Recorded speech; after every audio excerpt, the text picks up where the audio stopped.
Alright, here we go. I'm going to start with the drawing.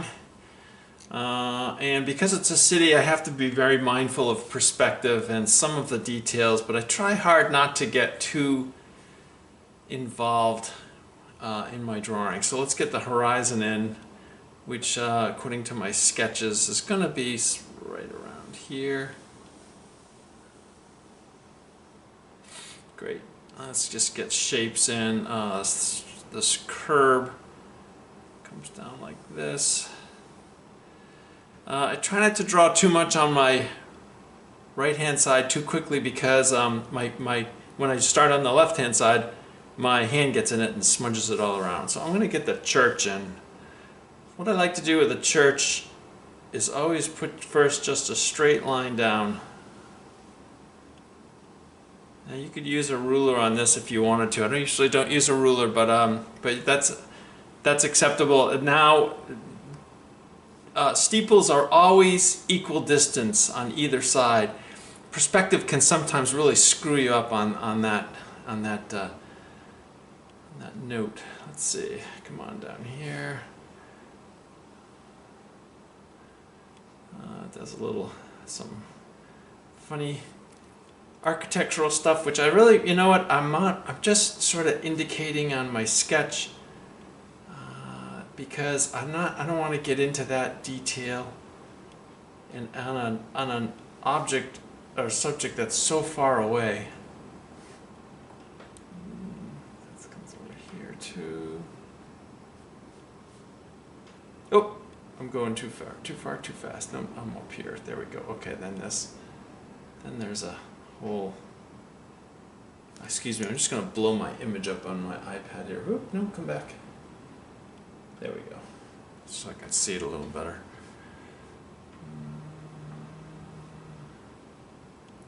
Let's come down here.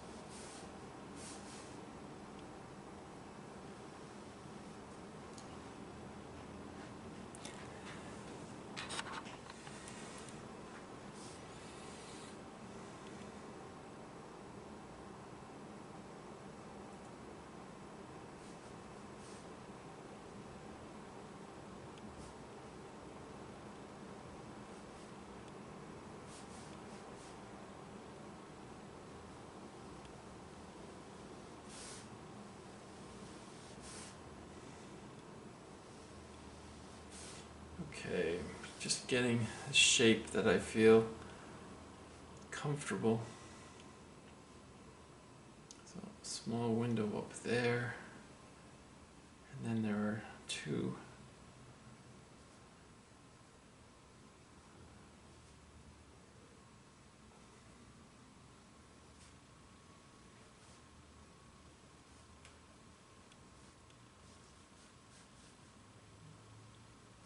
Always keeping perspective, this line actually goes off to the horizon way, way out. This one will be the opposite, go the other way. What I'm trying to do here.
All right, we're going to begin with the sky.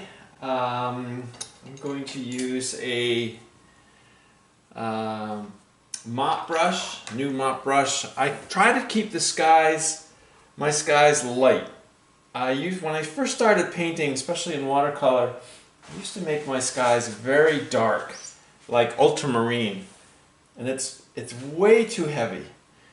So and this is a very warm spring sky, so I'm gonna use some raw sienna and a little bit of cerulean blue. We're just gonna get the sky in, get it a little yellower towards the horizon. We come down here. Now as you see, I'm going right over the buildings, but it doesn't matter. As a matter of fact, in watercolor you always want to get that first wash in with your brights. There's a yellow, nice warm streak of light that's going to come across the street here. One back there too. We have a nice yellow taxi cab, so I want to just put some color in on that. And for the base of the buildings, base meaning the initial wash, I'm just going to put a light blue, maybe a little towards the purple side. Actually on this building right here. These washes, although they look strong at the moment, boy, they'll be almost insignificant as we start in on our midtones and our darks. Right now I'm following my value sketch in that I just want to make sure I've placed where those light washes will be. I'm going to put this yellow up a little higher, which is actually, we can go over the whole road anyway because has a nice warm tone to it. I'm going to come down on a building on this side over here with again that sort of that purple color. Again, that first initial wash. And let's finish off this street down here with a little bit cooler, a little bluer.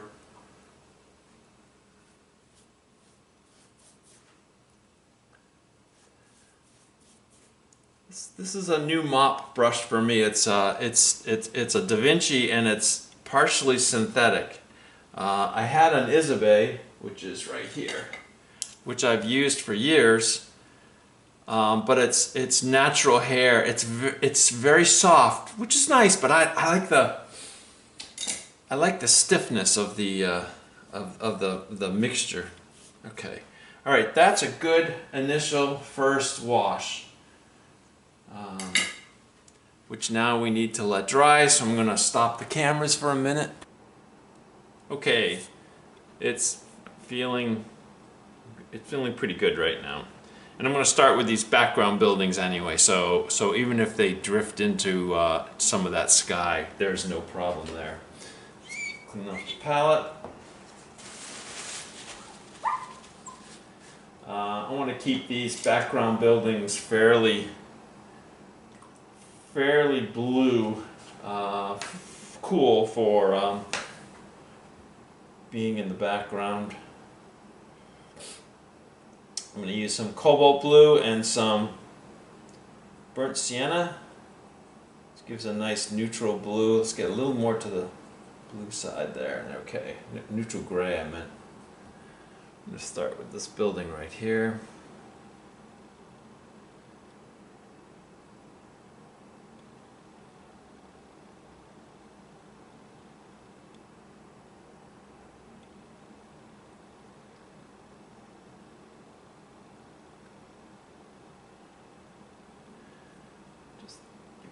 That.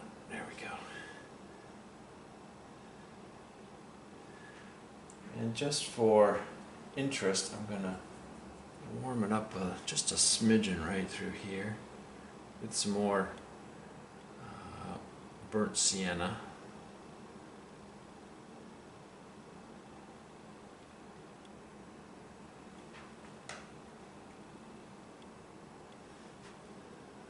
may have gotten a little too brown, but I'm going to leave it that way for now.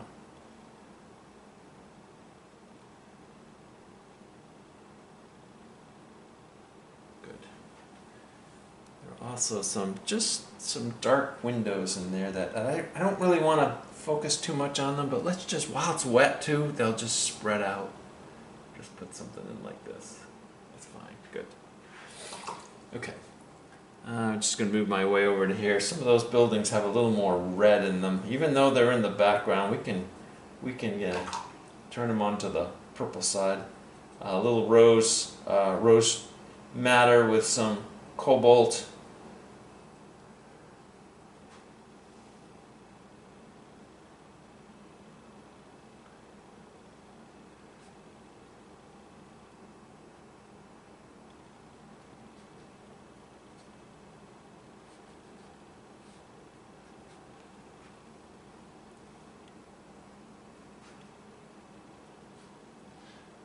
I'm going to come right up to the edge of the cathedral here.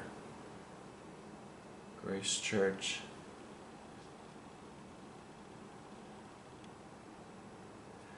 And let's blue that down with the color blue. Let's gradate that. It's not quite so red.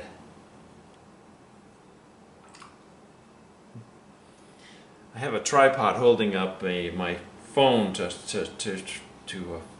photograph the my palette for you, and I'm not used to working around the legs of the tripod. There's a banner right here. I'm sort of going around. It's a red banner, and I want to preserve that. That's when I do detailed drawings and backgrounds and stuff, or things that I want to remember. Which is great. I can't remember anything, but I'll try to remember that. Alright, next I'm going to work over here. These buildings are a little lighter and a little warmer too. They're more like almost like a yellowy brick. So I'm going to start with the with a warmer color, but then I'm going to add a little bit of cobalt to them just to knock it down. Oh yeah, that's a nice color. I like that for that building.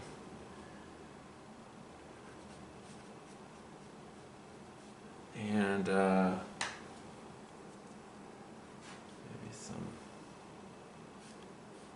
here, and then we're gonna again cool it down as we move towards the street, which we will put some dark junk all over there to blend that together.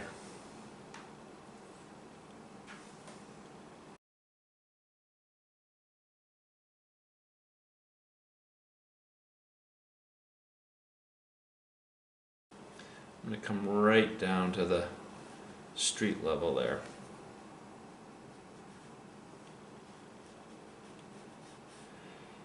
Because I've done my value sketch, I know that the people and the details in front of these background buildings will be darker.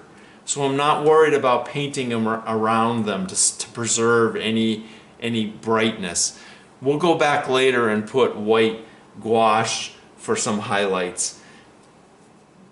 I heard years ago, maybe it was Al Albrechtsen, maybe Mel Stabin, I don't know, one of the really professional watercolorists talking about, oh look at, I put my hand all through that, it doesn't matter.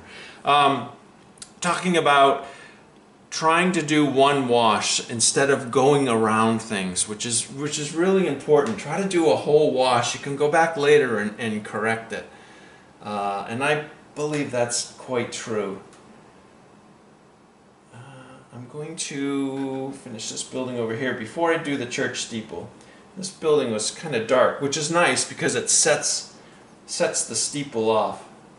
The steeple being a little bit lighter. I'm going to make it on the bluey purple side. Looks like it's a sort of similar. It may actually be the same building or parts of the same building there. Let's see. Make sure my head's not in your... Oh good, I don't think it is.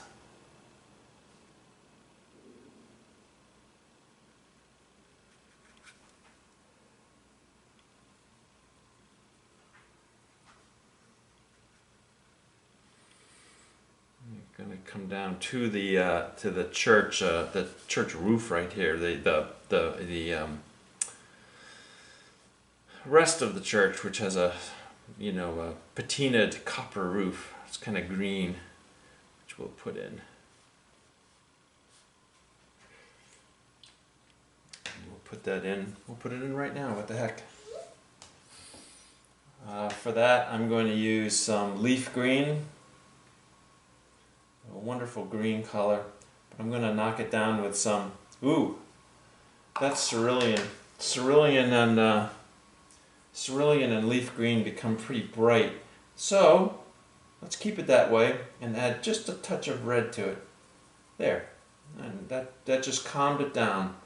Turned it to the gray side, which is a little better for this patinaed green roof.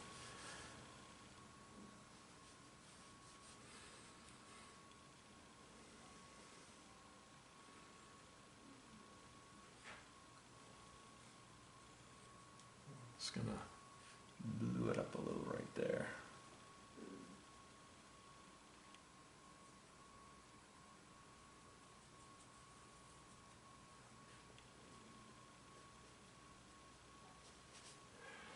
Okay, let's get that steeple going now. I'll clean my palette. This, by the way, this palette, for those who know me, already know this, but I'll tell you anyway. This is from Cheap Joe's. It's a porcelain butcher block. And I really like it. I like it because I can pull my colors in. I don't have to dip them into a well and then blop them into the middle here or into any of the wells on some of the other palettes. This is really cool. I can just slide them in and move them around. I find it to be a great palette. Okay, I'm going to start with burnt sienna for this church steeple. It's a little dark on the top and then it gets light as it comes down. I'm going to add ultramarine to it, which is pretty dark. And then I'm going to add some raw sienna. There we go. And it's alright if it's dark on the top. Now my paintbrushes have good points on them, so I can do the little, there's probably a cross or something up in here. It doesn't matter, we just want to put a little detail, if you will, as it comes down. But now I want to lighten that up. So I'm going to add more water and go into that yellower section. It's too dark still. Just water. This side is the light side right here where the sun is hitting. This side is the dark side, the left side, which I'll add some blue in a minute. I'm just coming down the church steeple. I'm looking at my image as well as my pencil lines that my guidelines that I've put on here.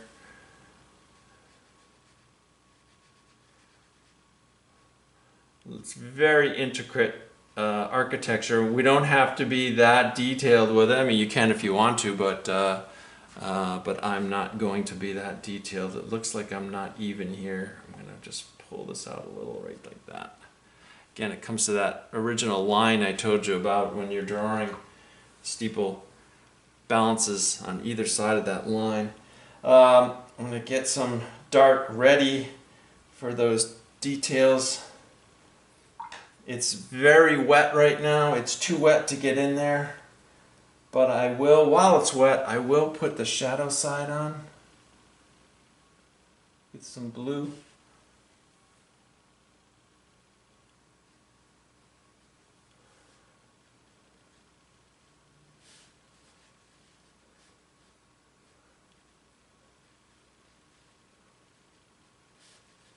All right, and we'll put some detail in there in a minute. Let's continue on down the church steeple.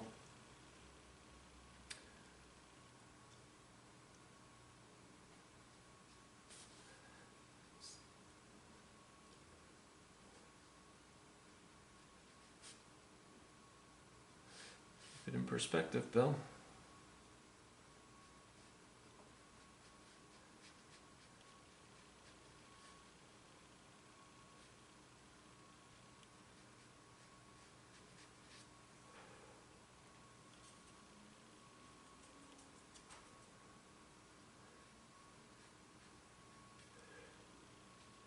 It's fun as it comes down here, it's because it's nice and light, where the sun is just starting to hit it right in this section right there. That's cool.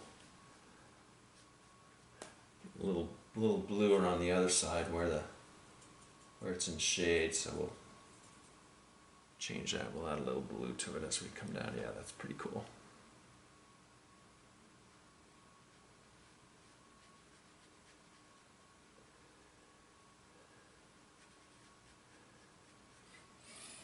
Okay, I'm just looking at the wetness of that paper, making sure I don't miss an opportunity to get some detail in without making it really too distinct. I don't want the paper to get too dry, or I'll miss that opportunity. Let me just pull this down right now just quickly, and then I'm going to get in there with that, with some of those details. Alright, so I'm going to go to ultramarine and just mix the ultramarine into what I'm already using just to get it a little darker. That's all I really want to do. There's some little doodads all over the architecture. There's a sort of a break up here. See how now the paper's damp, so it's blending, and that's great. That's exactly what I want. I don't want those hard lines up in there. This is too wet in here. I've got to wait. That line might be a little. I'm just gonna, with a damp brush, no color, I'm just gonna soften that edge right there. Okay. While I'm waiting for this to dry, I'll pull out the rest of that.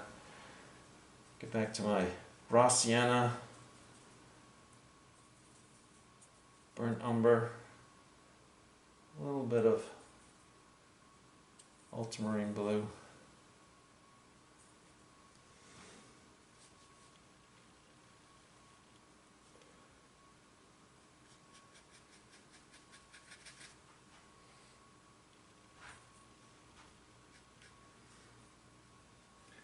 We definitely want to go more on the blue side as it comes down towards the street, because it's sort of in shadow anyway, so I'm going to just add that on. And it's in shadow of all the junk all over the, the shadows that are being cast onto the building right now.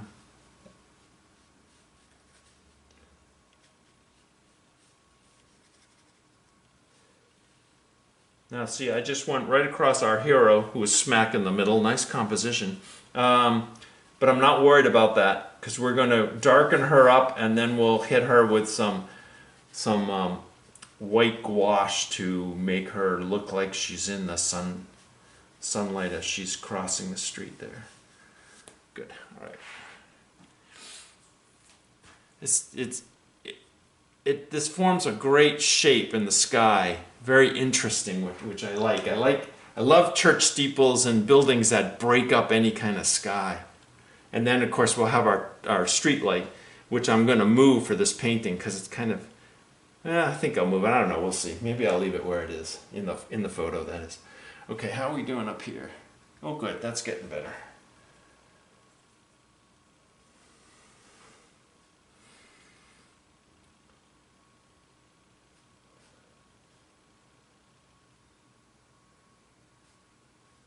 Just some notes of detail that the viewer's eye will connect and figure it out. We don't have to be literal, especially with something this far away.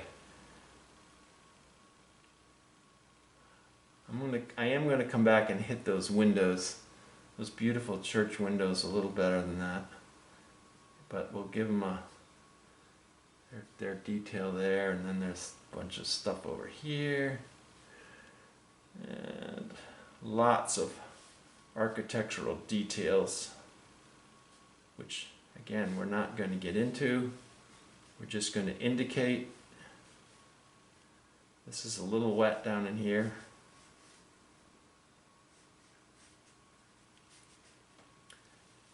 Here.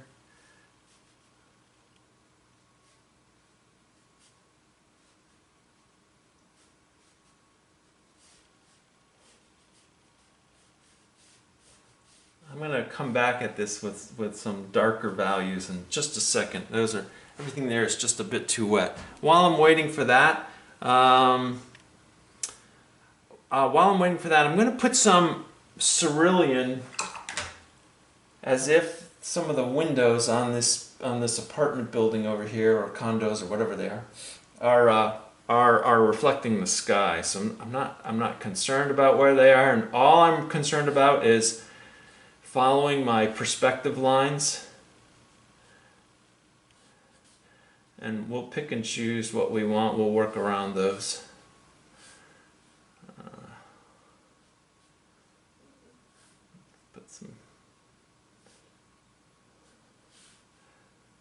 So when I put my darks in for this building, these windows will, if I do it right, the windows will they'll just pop out, which will be great.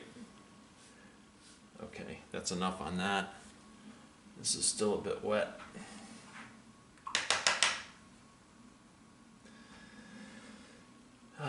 Just for fun, we'll put in that red banner while I'm right here. I'm going to use alizarin crimson. Actually, that's a pretty good. It's getting too bright. It's in shade, so I don't want it too bright anyway. So I'm going to add a little cobalt to it just to make it, knock it down a little more purple. Yeah, that's fine right there, like that.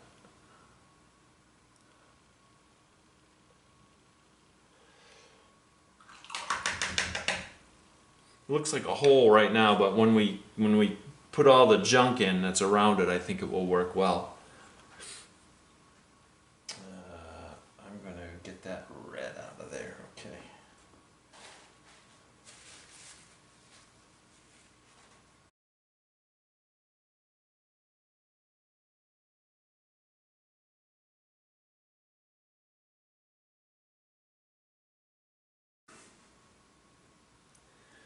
Okay, this is dried off pretty nicely. I went across to the house and got a cup of coffee, which I never do, but while I was waiting for that to dry. All right, so I'm just going to add just a smidgen of detail with some darker colors.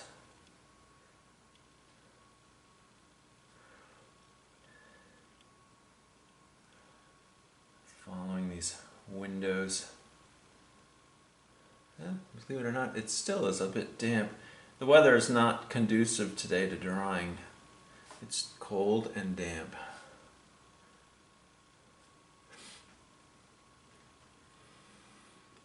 Let's see there. Oops, well, I didn't mean to do that, but we'll take advantage of it. We'll put in some of these details in here. There's all these little windows in the church and little architectural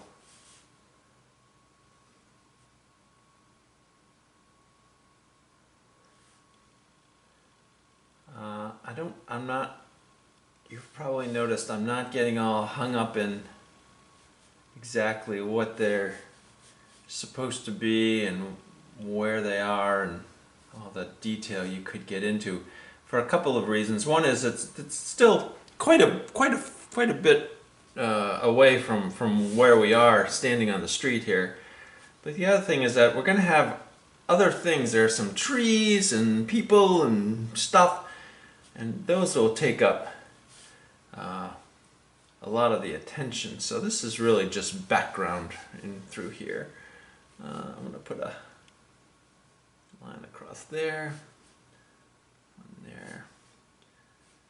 There's something crazy in these. I don't know what it is. It's like a big.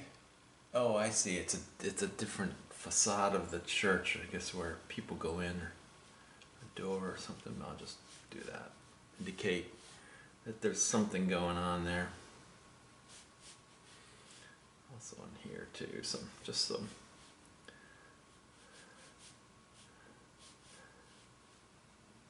Okay, fine. All right, that's good. I like that. That's great. This is quite dark, so I'm not going to that one yet. I'm going to go over and do this building. This building is looks like a light tan building, but it's reflecting a lot of the sky. There's a lot of cerulean in that. So I'm going to get a bigger brush, and I'm going to, oh, by the way, on brushes, these are the mop I use for the big washes. Now I'm on to more finer brushes. This I really do use. I'm trying to see if hopefully that's in the camera. This is an Escoda Perla. They're synthetic brushes. This is a 16, but they come to very nice points. Although this point is not as good as the one I was just using. That's an amazing point. Look at that. That is beautiful. That's where you can get these nice little details. Once the points are gone, the brushes really are toast. However, to do this building, I'll be fine, and I just ordered a new 16 from Blix. Okay, so I said cerulean. So I'm going to get that cerulean in here. Then I'm going to do burnt sienna.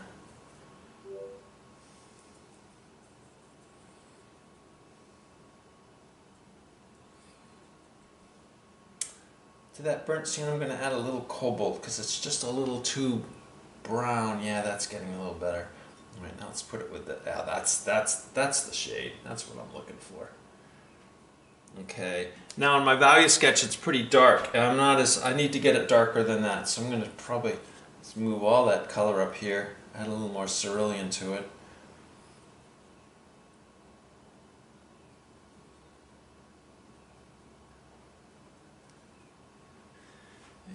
That's a pretty good shade. Let's see what happens. It's lighter on the top anyway. It's lighter up here. It's darker as it comes down.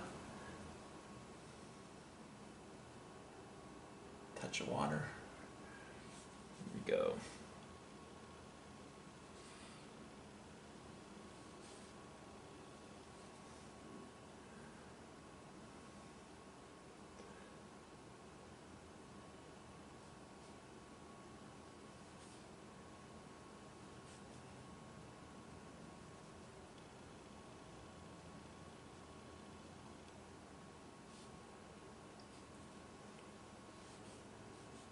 I am saving some of those windows.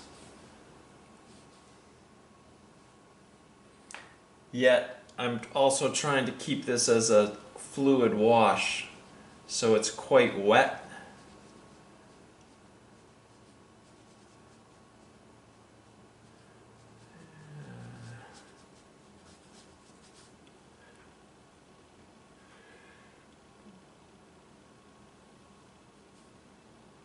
To the next layer of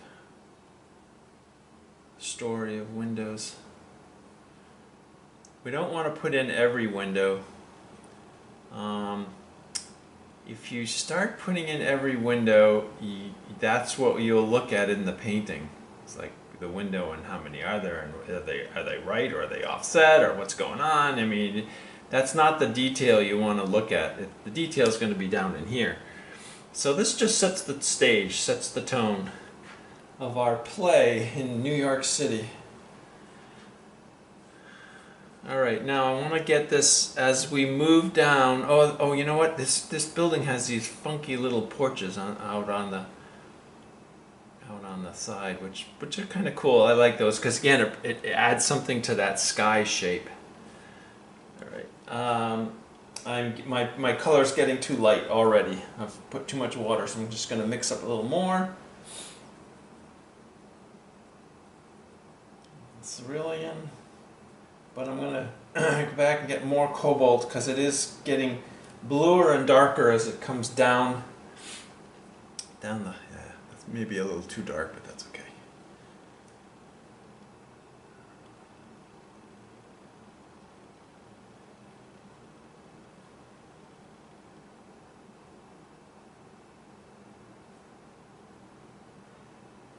I know when I put these windows in, I told you I wasn't sure what I was going to use, but I'm actually just using them all right now as sort of a guide. You can always get rid of them later if we want to.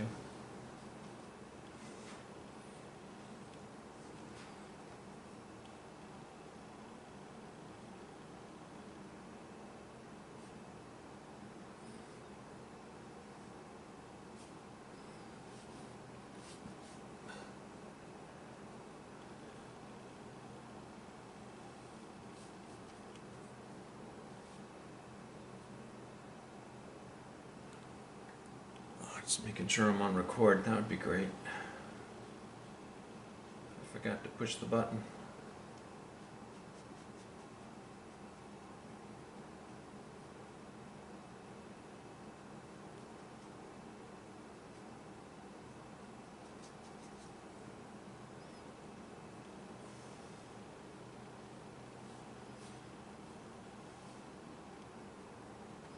Okay. Again, I've added too much water. It's getting too light. Gotta get more paint in there. One reason I didn't mention about this palette that I really enjoy is that when I'm done, I take my sponge and I get it nice and wet. Sorry, I just want to see what that color is. I get my sponge nice and wet, put it right smack in the middle of my palette, and then I put a piece of, well, like a press and seal. It is called press and seal, or you know, saran wrap, or anything like that, right over the whole palette, and it keeps my paints ready to go for a long time. I think I've tested it out to about a month or two when I hadn't been in my palette, and I went back to it and they were still fresh as can be. Okay, we don't have to worry about the windows down in here because if we put any in, they're darker, then they aren't reflecting the sky anymore. So I'm just adding more pigment to my color. Yeah, that's great. That's good. Actually, as those windows come down, they start to reflect other things, but I'm not going to get into that. The painting is not about that. So we'll just come down here.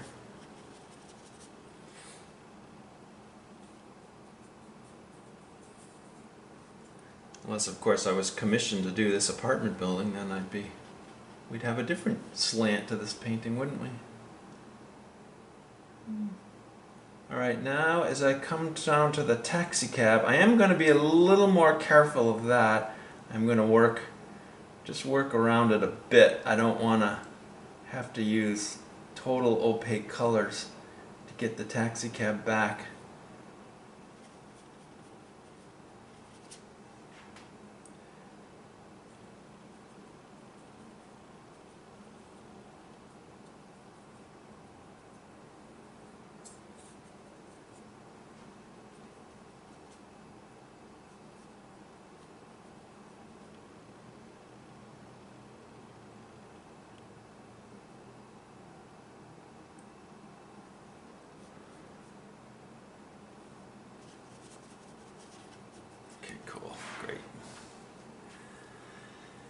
Probably, according to my value sketch, this should be darker, but I think we're gonna leave that alone. We can always make it darker if we need to, but I can also go in and add just a few darks into the windows and maybe under those balconies there, and yeah, let's leave it like that. When I squint at my painting, this is a pretty dark shape, but when I look at my value sketch, I had it much darker. So we're kind of balancing. Let's get this building in. This building's very dark. It also has a kind of a brick cast to it, so I'm going to put my water there. Yeah. Hey, again, I'm working around this tripod and I'm not that smooth with it. Someday, when we're through all this, we can have I'll do a live demo for you. It's much more fun. You can see it so much better too. I know I saw Jonathan McPhillips. I saw his demo he did for you last month. He did such a great job. He's an amazing guy. And I think he feels the same way. It'd be nice to be able to just be together and see this. This color may be too... Oh, it's pretty cool. I mean, cool meaning I like it. But I'm going to make it a little cooler, meaning bluer. Hold on. I'm adding ultramarine to this alizarin crimson that I had going. And I'm going to add a little bit of that burnt sienna just to knock it down. You know what else would knock it down nicely? Is a little bit of that perline green. Yeah, there we go. I always have a piece of paper, scrap piece of paper. You can always test the color before you actually go for it. Oh yeah. Oh, that's nice. Alright, let's just come right down this edge.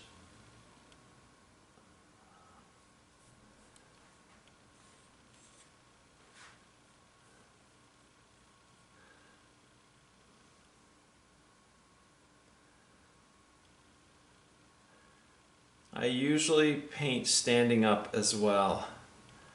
I am standing now. I find it much freer. I can move my arms around. I can step back right away.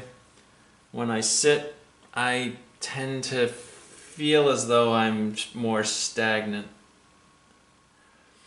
Sometimes you can't help it though. I just need to sit.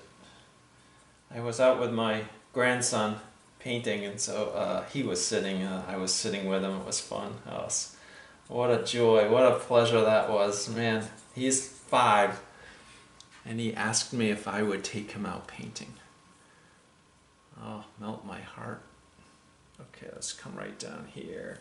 Now I've got a gentleman right in here, but I'm not worried about him. He's going to be darker than this wall. So let's just pull this wall right down, right over him.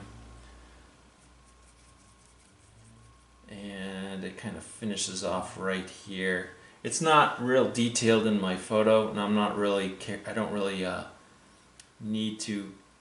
Pretty much right there, this street comes right across in here, so I can bring it down a little bit more than that. Let's just make sure it's straight too. Cool, all right. I'm going to get some tone in on the roads. We also have an awning right here. I'll let this dry. That awning's going to be darker than this, so we'll put that in a second. This color is too red. I'm going to get rid of that for the street. Oops. And I want to go back to actually, I'm going to go back to my mop for this. I'm going to use cobalt. You have to be careful. These mops hold a lot of water, and it can get you in trouble. You can get a lot of blossoming going on. Blossoming in watercolor, for those of you who don't watercolor, a blossom is when you have a wet surface and you add more color to it, but the color is too wet and it just blossoms right into that wet paper you already have. Okay, what am I doing? A blue. Let's add some rose madder, get a little more on the purple side. And what happens if I put some yellow in there? Oh, that's a nice color. Now there's a nice streak of light back in there too, so I want to preserve that. Let's just put this in along here first, then that streak of light, then we'll come along. I'll work around my car.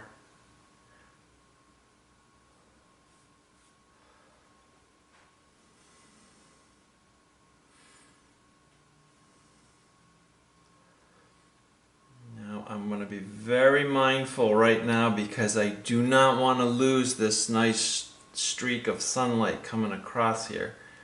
If I lose that, I've lost the painting. So I'm going to just be careful.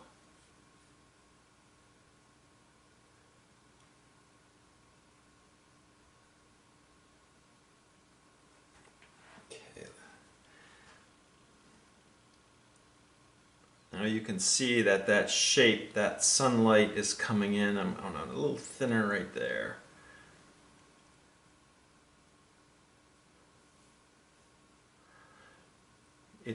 This road is going to be darker in the sidewalk as well, but I'm going to warm it up a bit too. I'm going to add more burnt sienna as it comes down towards us.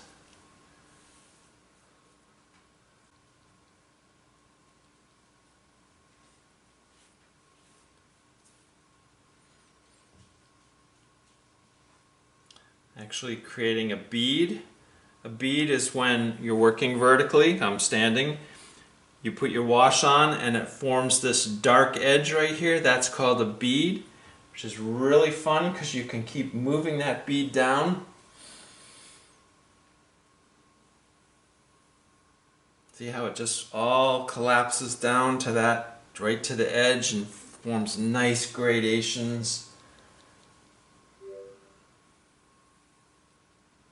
Go right to the bottom. Cool. All right. Okay. Doesn't this look really dark right now? Sure does. It won't later, but it does right now. Whew. Doesn't matter. I may go back and darken some of those backgrounds in there. They're a little light. I kind of want the church to come forward, which should be maybe a little lighter because the light's hitting it. Yeah, I think we'll do that. Let's just go in and do that right now. I'm going to use that same street color I was just using. It's a nice color.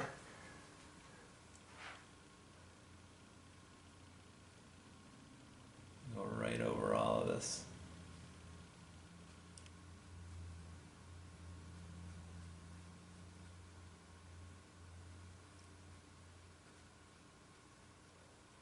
You know what? I don't need to work around that. That's going to be very dark.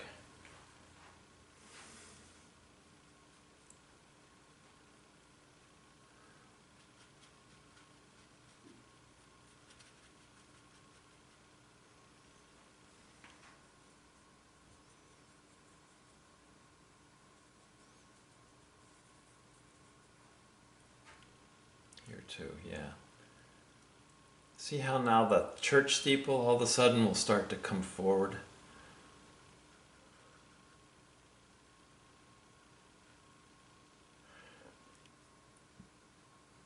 And I'm going to drop in a bit of that same.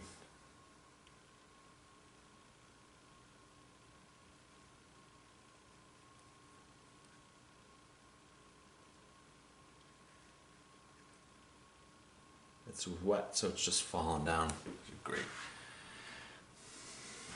This is a little isolated here. Let's just pretend like there's another roof coming along here or something, because that's just a little too much.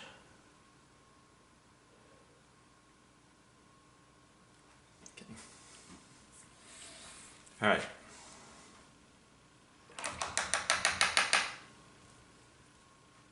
I'm just stepping back and looking at where I need to go next. The shadows from these buildings will need to be darker. This is a good first wash on them. We're going to have to go on them one more time. Okay, let's do that. I've got that color already out because it's the same thing we've been using. I'm just going to add more to it. I'm going to add cobalt, burnt sienna. No, stop. I don't want that. Let's clean that off.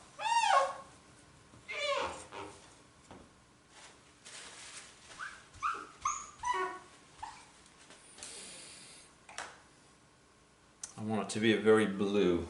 more blue than that. Let's do ultramarine. Ultramarine, a little bit of burnt sienna, some alizarin crimson. That's a good. Yeah, that's nice.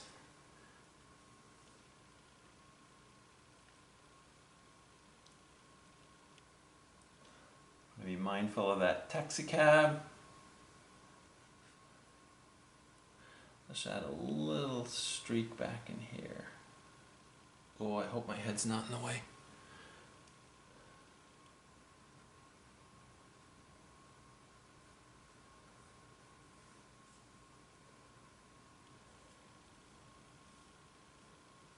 Actually, we could dry brush it a little. See that dry brush leaves a few holes here and there? That's a nice touch. Lets the viewer make up the... Now there's a curb here, and I think we'll just go like this and let the sidewalk be a little bit lighter.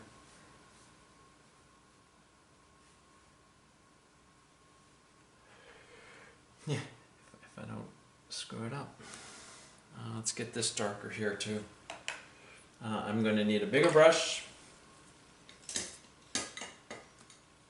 and I need to add more paint. Ultra, alizarin, gorgeous purple. Woo, too much. More blue. Good, and a little bit of burnt sienna.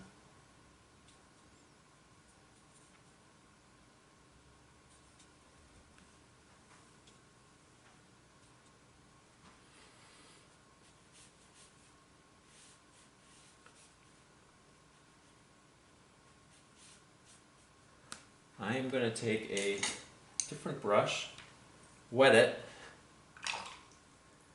and just soften this edge right here.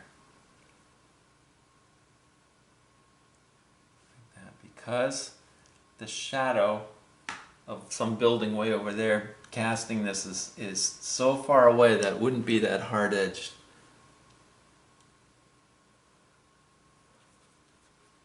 You know what? This is very red. So I'm going to add a little bit of red into this too.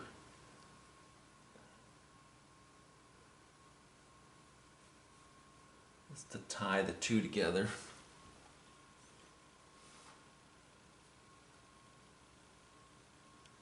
Oh, you know what? It's hard to see, but there is a curb here, which would change. So what we do is we come across like this, and then drop it down on the curb and then over.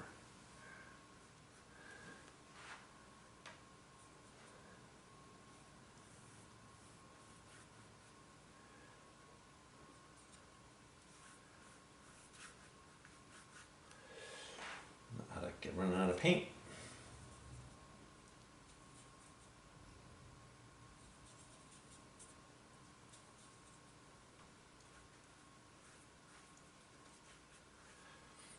Nice thing about that mop I was using is it holds so much paint. It's really easy to do that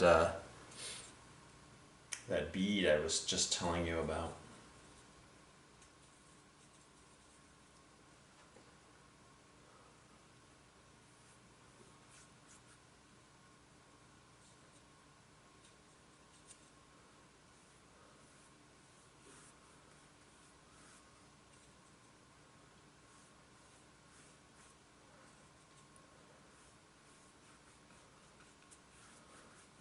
Okay, while this is wet, I'm going to take a square brush, like this one. I'm going to wet it, just clear water, and we're going to put in where the curb is, right here. I'm just dragging it through the wet paint.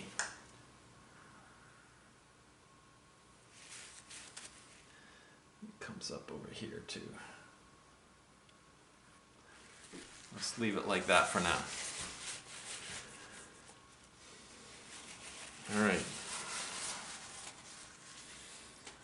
I'm going to put in, I'm just going to let this dry, and then we're going to put in the taxi cab, and then we're going to start putting all these little details in. Oh, but you know what? While this is drying, let's put in that awning.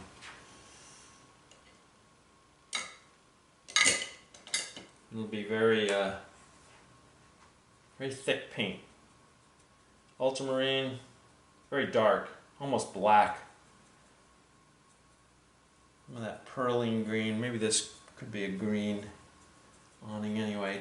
But it's in the shade, and it's New York, and it's dark, and we're not too worried about it.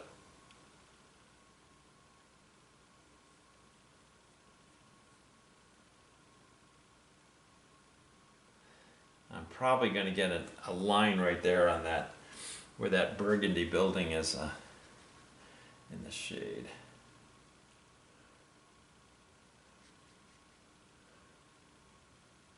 And I left it.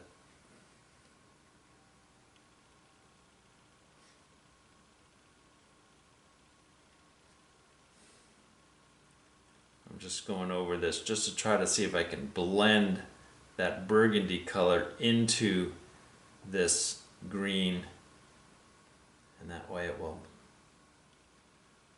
yeah, hopefully it'll dry back. Okay. All right, now we'll go over to that taxi cab.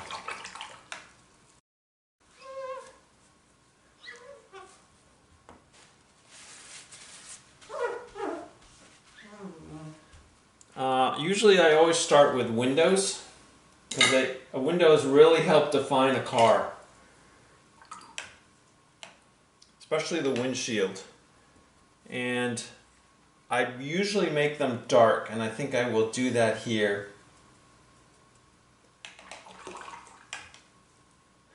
Actually, I'm going to start, believe it or not, I'm going to start with cerulean, as it's reflecting the sky. Right here, like this. So we get in that shape of the front windshield. Alright, I'm going to come back with dark in 2 seconds, so bear with me here. The side windows. Now, I'm going to make that nice thick dark. Thick meaning thick in pigment, not a lot of water, more paint, more like butter. Yeah, there we go. All right.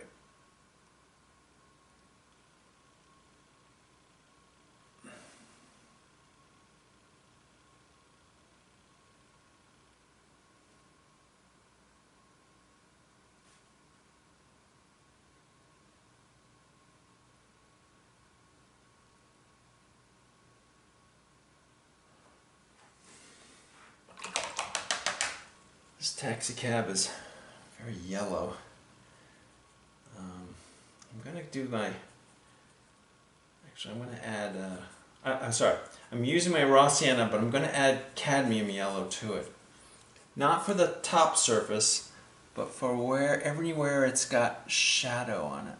Yeah. So that'll be in light, but then as we come down here in the cab, it's got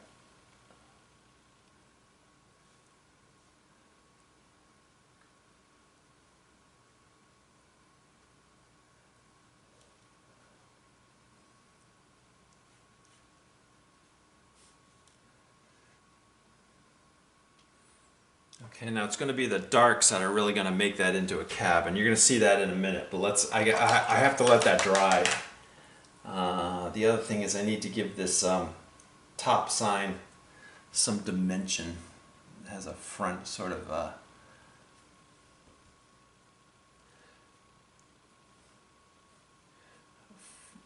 front part here.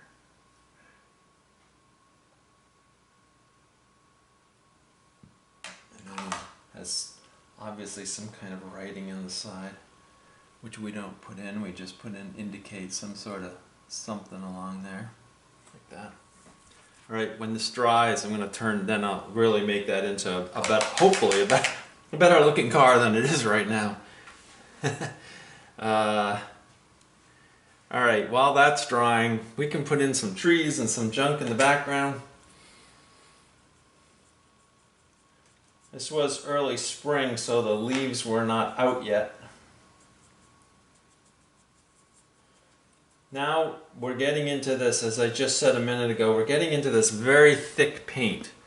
It's all thick.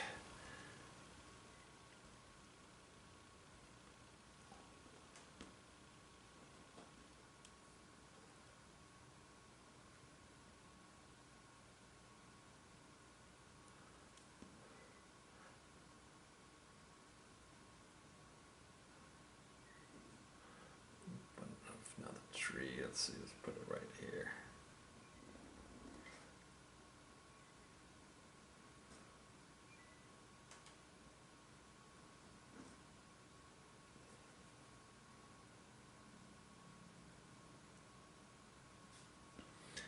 I've been watching Andy Evenson do his trees. Andy Evenson is out in the Midwest, amazing watercolorist.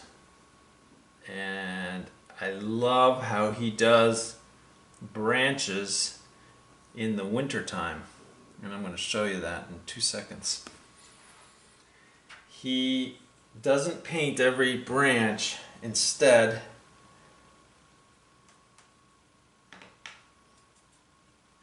he dry brushes them using the edge of his brush.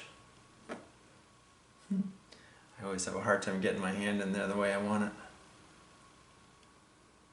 That's too much. Hold on. I'm too wet. I gotta be a little drier.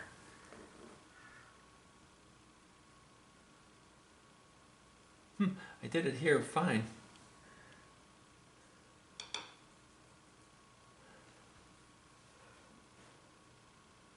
There we go.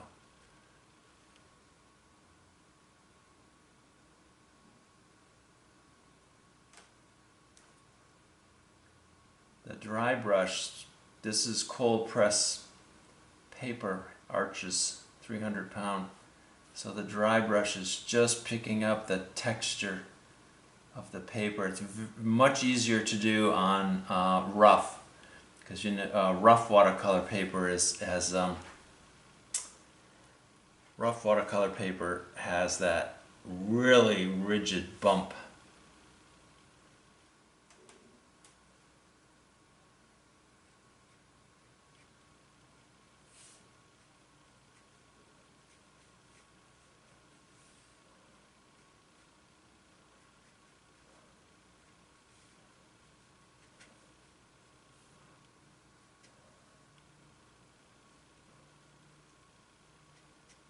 So again, I'm using just the side of the brush and trying to put in those branches.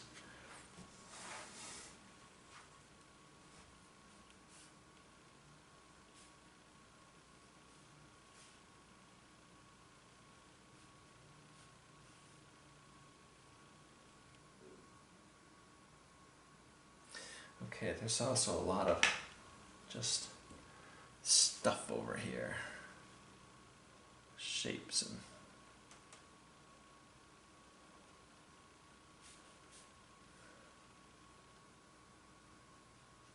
actually the building actually has something going on.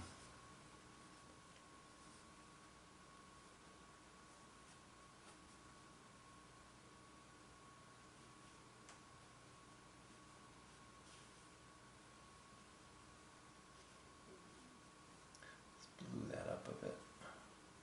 Huh. Blue meaning cool.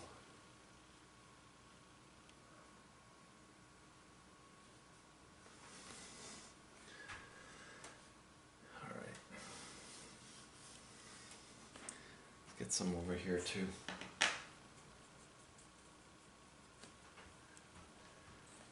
There's another tree right over here.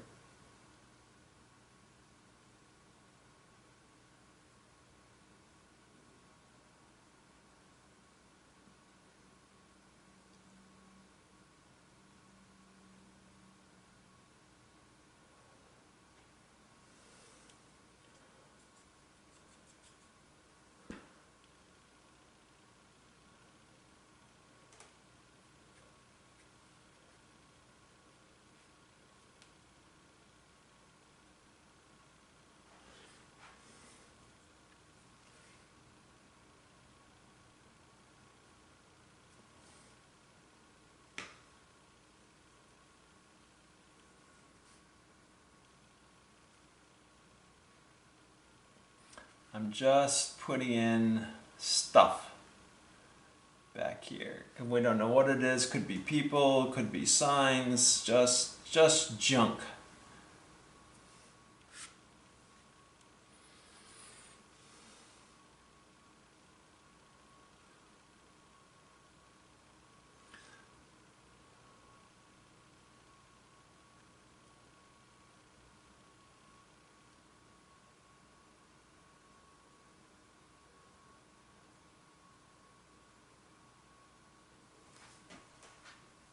Great. All right, let's finish this car. That, oh, doesn't matter. I had dark paint on my hand. Again, going back to real thick paint.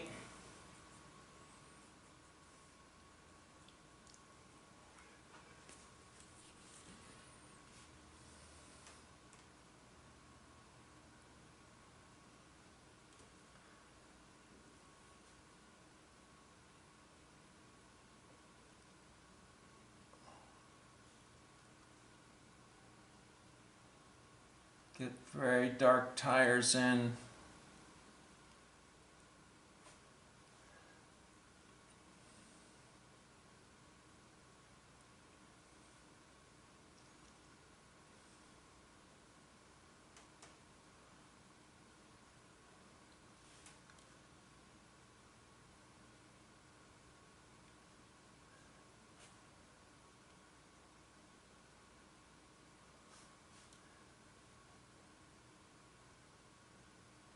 Tire right there.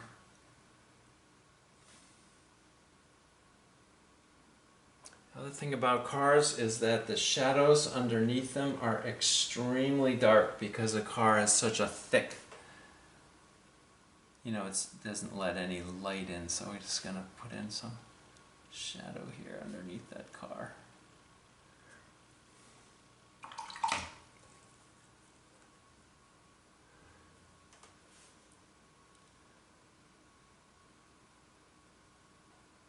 It says taxi or something on it. And we got headlights in here and stuff, which we can put on later if we want. Okay, and a plate. Alright, good enough for the taxi cab. This building got awfully light, didn't it? Let's put some darks in around those windows. Maybe that'll help. It has that feature anyway. Some of these windows are more like, you know, and they have these whatever.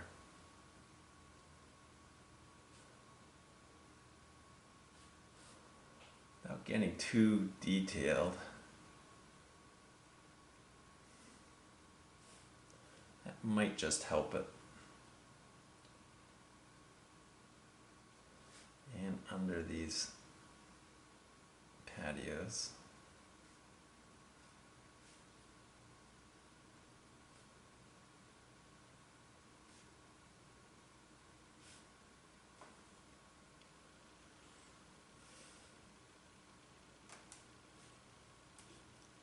And as it gets down here, these windows get darker anyway, but they're under here.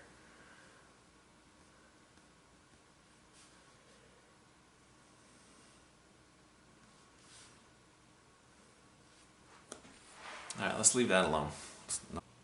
Sometimes it's good to step away and take a glance. This part of the church right here needs to be darker. It will help give it volume, and I'll try to help separate it from this part right here. So I'm just going to go ahead. I've got color already mixed that's just neutral stuff. That's just fine. I'm going to go bottom up too, and for a change I'm going to go this way. Yeah.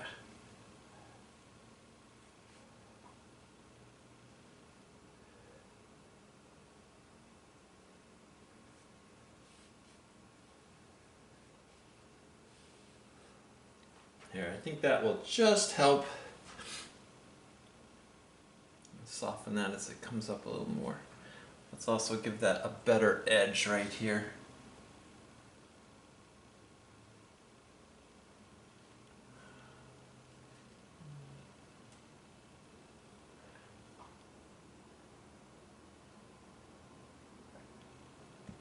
Okay, I think that's better. Yeah, I think that'll work better. All right, time to put some people in. So let's start with our hero. Right there in the crosswalk in that bright red.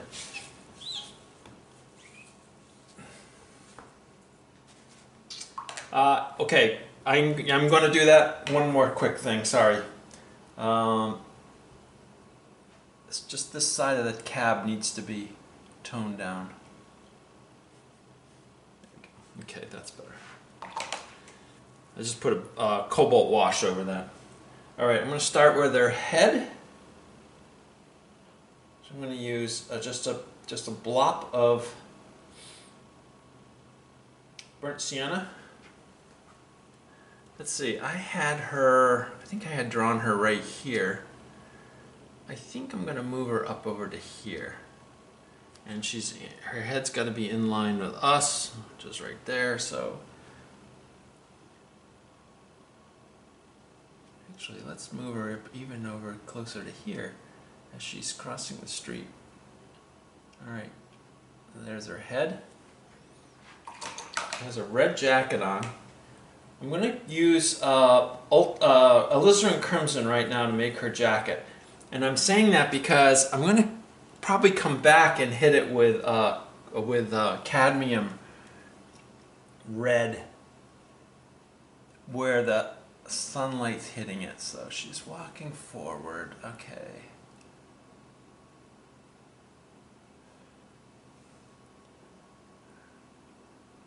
Arm back, has a coat on. Carrying a bag or something. We'll have her carrying a bag or something.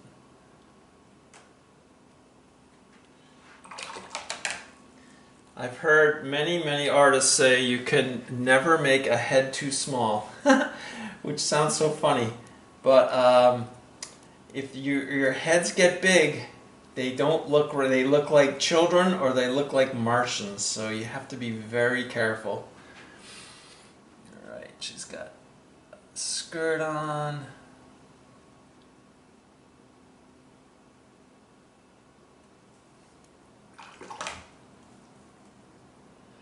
Also going to, right now, while that's nice and wet, that red is wet, I'm going to get some shadow on the back side here. And I'm going to put her legs in with, well, at least one leg in with, just for now I'm going to do the burnt sienna. Here's her head. We have something there, and she's walking forward. Back leg. Not worried about putting your back leg in. Then another tip is that a lot of artists don't put in both legs, just put in one leg, which sounds crazy. All right, so she's carrying something there. All right, and then what we'll do is we'll go back and hit her with highlights and reds and stuff. If you put in both legs, they won't look like they're walking. It's just a crazy thing. All right, now I'm just going to put in a bunch of people in the background before we put our other heroes in. She's the main hero, but before we put our other people in. Alright, so let's have some people on the other side of the street.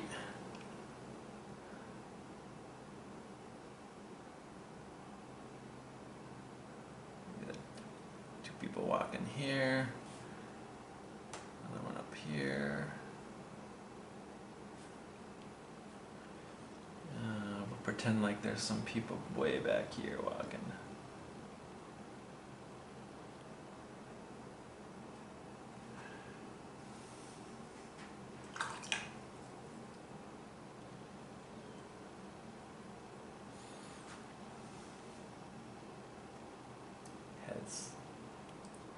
Head, another head here, head here, head there.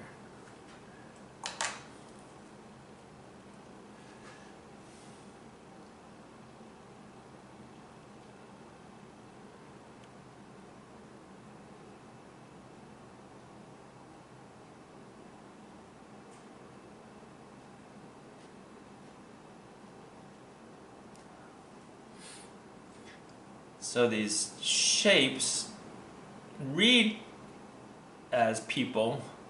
They're really not anything too elaborate. I don't think anyone carries briefcases anymore, but I'm putting them in anyway.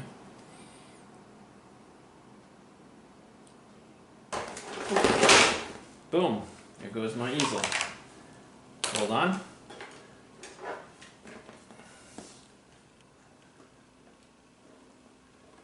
Okay, sorry about that.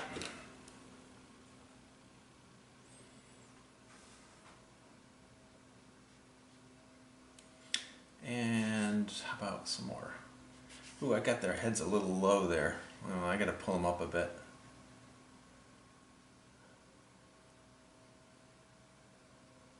Okay, that's better.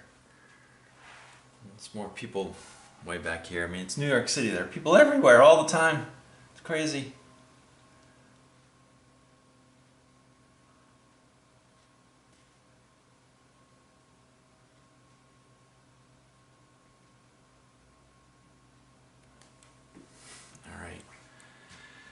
Let's get our guy in over here.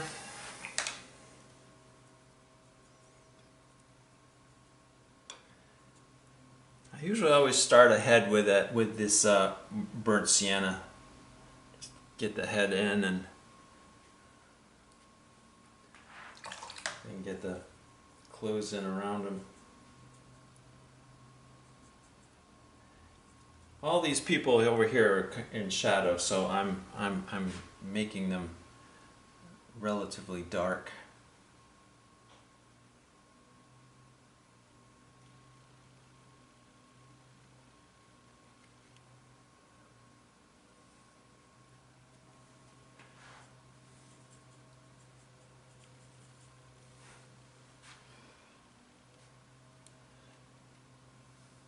I think I'm going to want him a little bigger because I want his feet down here. I don't want him in the...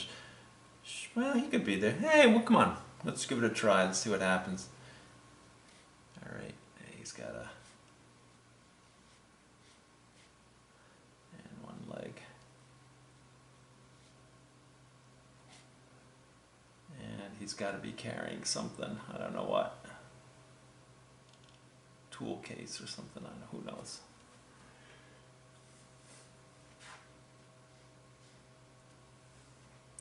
We'll give him a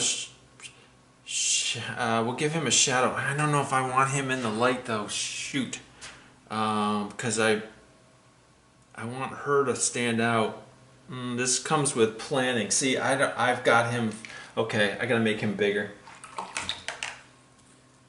Sorry, I'm jumping around. I was looking at my sketch, and I have him. His feet should be here. So I need to make him just a smidge bigger. So I am going to make his head a little bigger, and I'm going to make his body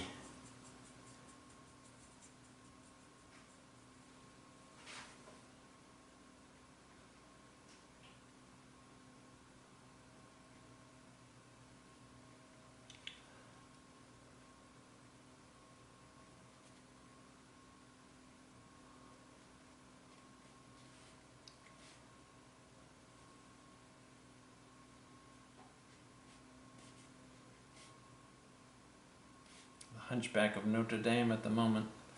That's all right. We can fix that. When I put a little highlight of white on, well, let's put his hair in here. We can make his head a little bit bigger than that. Whoops. Could also give him a hat.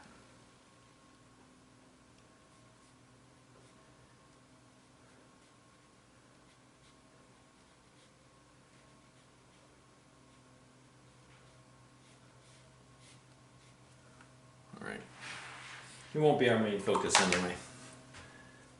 I have my other guy right here.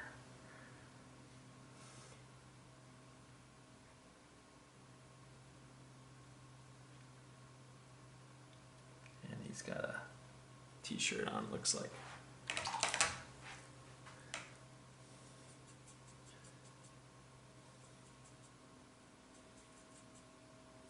I'm gonna make it as if he's wearing a red jacket. But again, he's in shadow, so.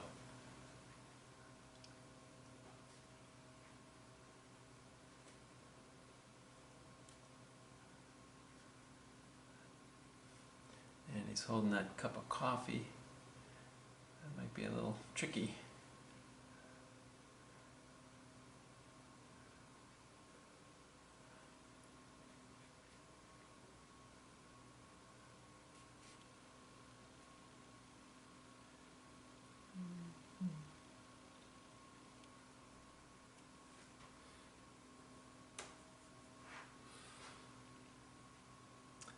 Hand in his pocket.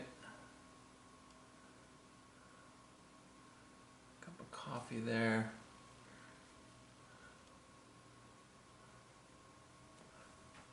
Put him in some blue jeans, which again is just dark.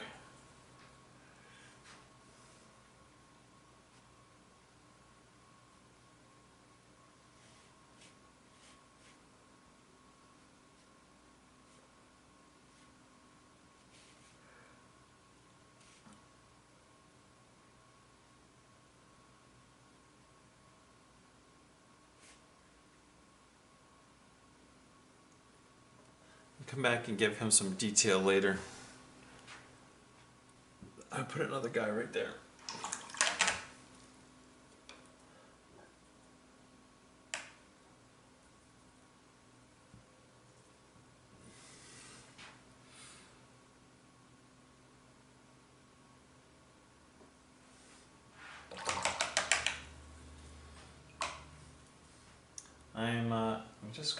I'm going into my lavender, and which is opaque, and I'm just gonna give this guy as if, well, his jacket is open, so I'm just gonna accentuate that right now.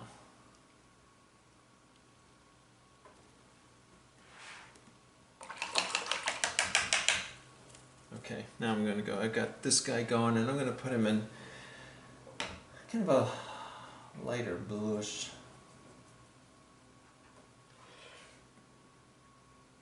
Has to be darker than that. We're gonna see him.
A little skinny there, huh?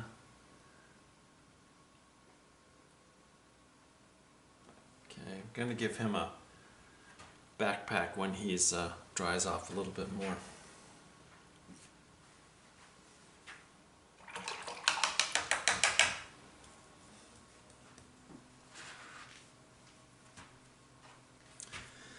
Okay, before I put in my highlights, I'm gonna put in that street light. It's really, I don't want it to come up. I drew it in my sketch over here. I don't think that's gonna make any sense. It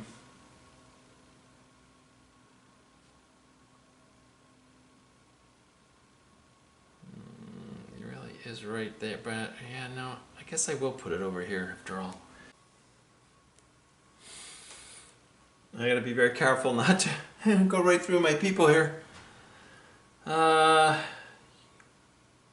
You know what? I think I better wait till they dry, and then so give me just a couple of minutes when they're dry, and then I can get in my street poles and stuff. Well, I can put in the top part.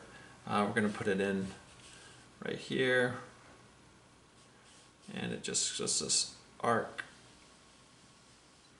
with the street light up over here.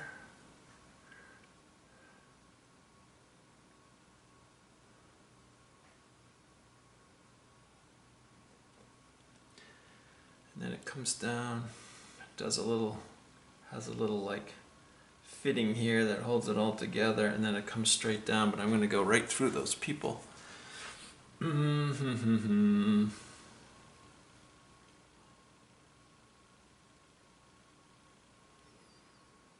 Well, let's give it a try. If I put my finger over here, I think I can do it. Okay, here we go.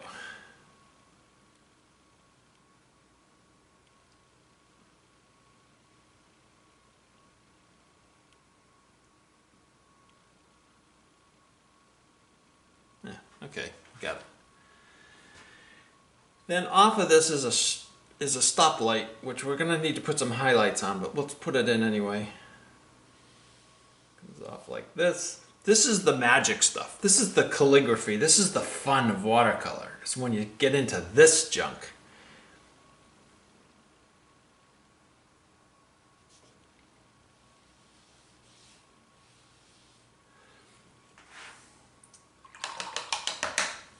I'm going to put the stoplight in, but I'm going to use cadmium yellow with a little bit of cadmium red. Stoplights in New York City are yellow, and that's the kind of stuff you have to pay attention to, because if someone wants to buy your painting because they remember the, you know, Broadway and stuff, but they'll know that street lights, it's gonna have to be thicker than that. Hold on, sorry. My cadmium is a little dried up. Okay, here we go. They know that the street lights are yellow, so I wouldn't want to put in black street lights. Traffic signals is what I'm not saying, but what I mean. Now, right now you cannot see them. I mean, they're not really identifiable, but we'll put in some marks on them later when they dry that will make them a little easier to see. There's another one over here.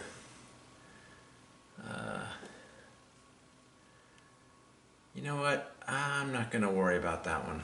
There are some sidewalk, you know, street crossing things right here. Let's put those like that for now. And again, we're going to go back into those and get them. And you know what? This taxi cab has that same color, so I'm just going to put a little bit more in here.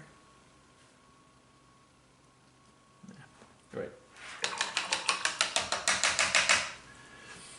Probably going to end up cropping. Just the wonderful thing about watercolor is that we can crop, unlike oil painters. I can probably come up on it like that, which would make it a little more. This kind of is dead space right here. I can put some calligraphy in for the sidewalk and junk like that, which we will do, but it is kind of dull there. So, all right. Let's get a shadow in on our walker. I use cobalt, alizarin, warm light, cool shadows. I don't want it to be just blue, so I'm going to add a little burnt sienna to it, because then it will just knock it down. So this is our walker right here.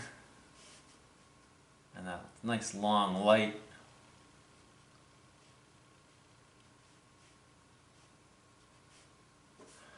I'm also, even though these guys are in shadow, I'm going to give them a little bit of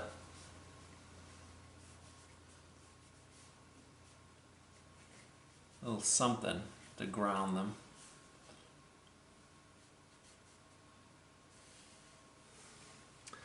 The car, I didn't put a curb in over here.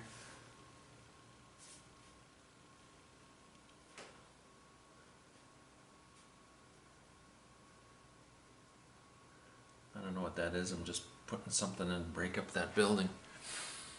All right. I'm going to, let's give that guy his backpack that he needs. It's over his shoulder right here. That guy has this cup of coffee, which I forgot to get in. We'll have to put that in with white. I also told you that I would put on her some brights where the sun's hitting her, some bright reds.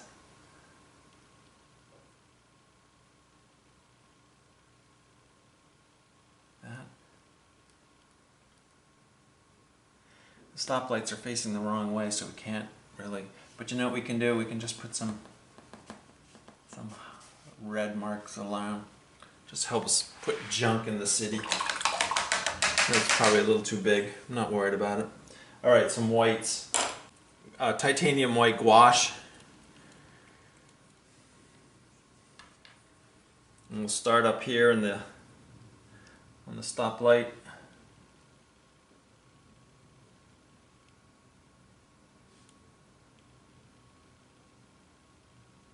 This pole actually has, I'm not going to go, we're not going to fall for that trap. It has light on it, but we're not going to do that. Let's just put a little bit of light on some of these figures here. Their shoulders, tops of their heads. This is my coffee cup here, which looks like a blob of white. But this is really wanted is on her.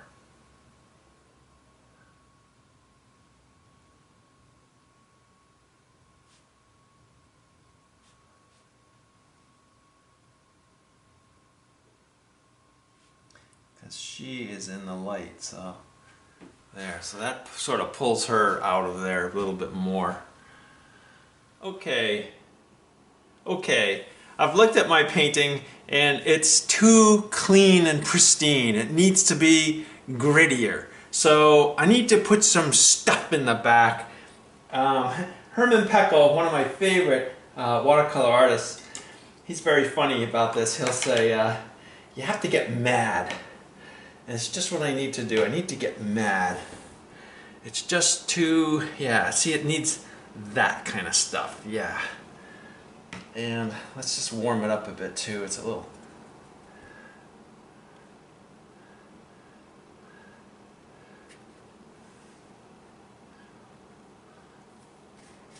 Don't be afraid to use your finger. That's better. Then on the street, I was looking at this too. This is just so too pristine. We gotta just kind of even a dry brush, if you will. Just a, yeah, that's what it needs. It's just too pretty for New York City.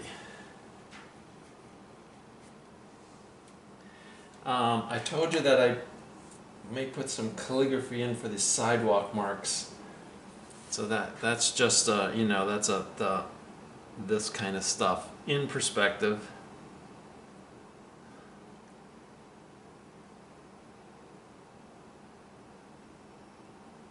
It's kind of, I think I want to put something in for this curve too.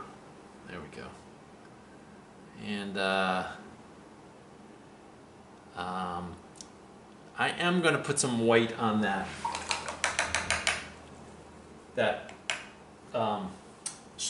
traffic light pole.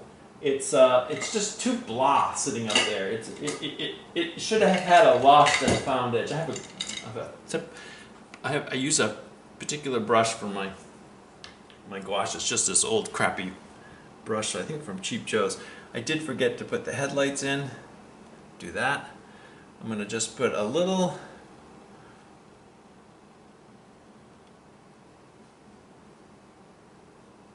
highlight like that. I think that just helps it a bit on these.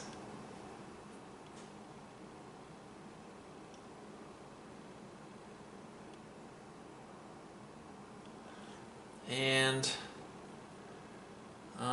just a couple of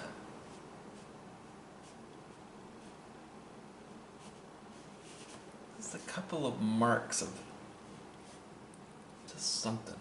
Just a little too bland.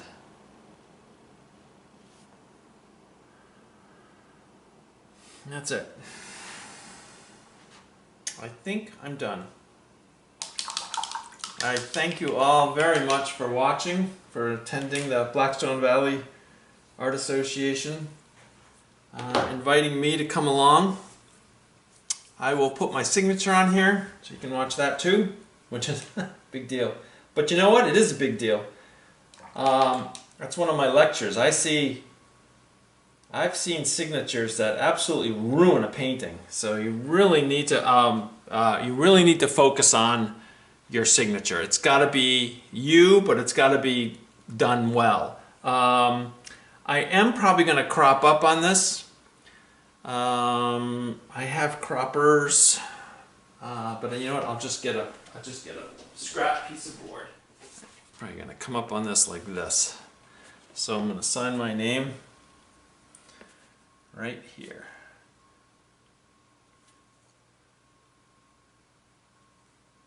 A little more water. This is probably the hardest thing.